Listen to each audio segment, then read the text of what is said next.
310వ నామము రమణి.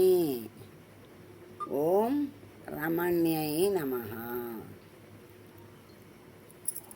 రమణి అంటే మనోహరము, మనోహరమైనటువంటి స్త్రీమూర్తి అమ్మ.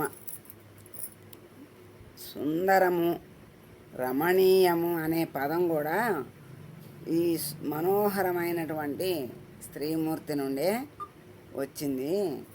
తల్లి తన భక్తులకి ఎలా కనిపించినా రమణీయంగా కనిపిస్తుంది.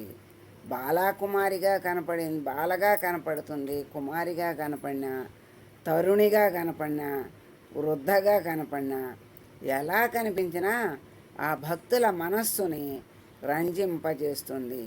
మనోహరంగానే కనిపిస్తుంది, అందంగా ఆనందంగా అనిపిస్తుంది. తర్వాత ఆ మనోహరమైనటువంటి తల్లి ఎప్పుడు ఎక్కడ ఎవరికి ఎలా కనపడినా ఆనందాన్ని ఇస్తుంది, ఆ సౌందర్యాన్ని చూపిస్తుంది.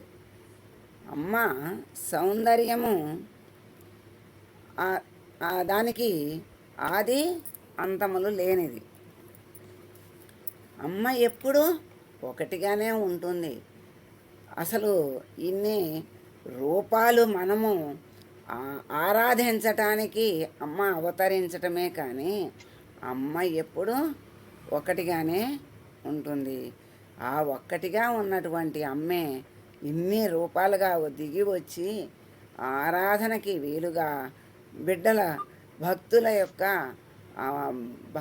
ఆరాధనని అందుకోవటానికి, అర్చనలు అందుకోవటానికి అమ్మ అనేక రూపాల్లో దిగి వచ్చింది. ఏ రూపమైనా రమణీయమైనదే, ఏ రూపమైనా రమ్యమైనదే, ఏ రూపమైనా ఆనందాన్ని కలిగిస్తుంది. మనోహరమైనటువంటి రూపమే.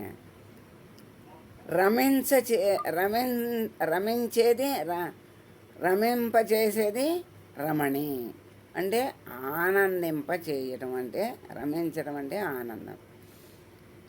ఆ నామాన్ని తలిస్తేనే మనకి ఆనందాన్ని కలిగిస్తుంది. రూపాన్ని చూస్తే తనువే మరిచిపోయేంత ఆనందం కలుగుతుంది. ఆ నామంలో కూడా ఆ మనస్సు దాని మీద పెట్టి ఆ నామాన్ని తలిస్తే ఆ నామంలో మునిగిపోతామే కానీ తనువు మీద ఛాస ఉండదు.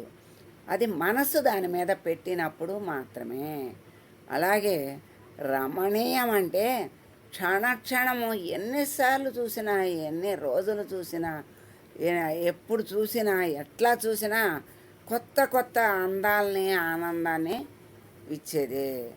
అమ్మ ఎప్పుడూ నిత్య నూతనంగానే ఉంటుంది. అమ్మ ఎప్పుడూ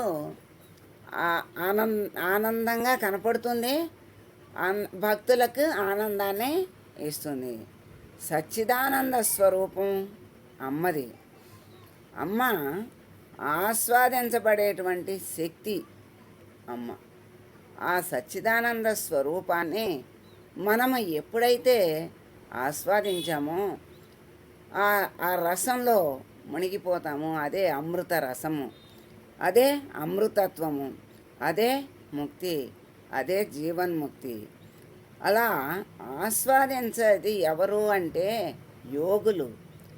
యోగి ఎప్పుడూ కూడా ఆ మనసులో అమ్మని పెట్టుకుని ఆనందిస్తూ ఉంటాడు.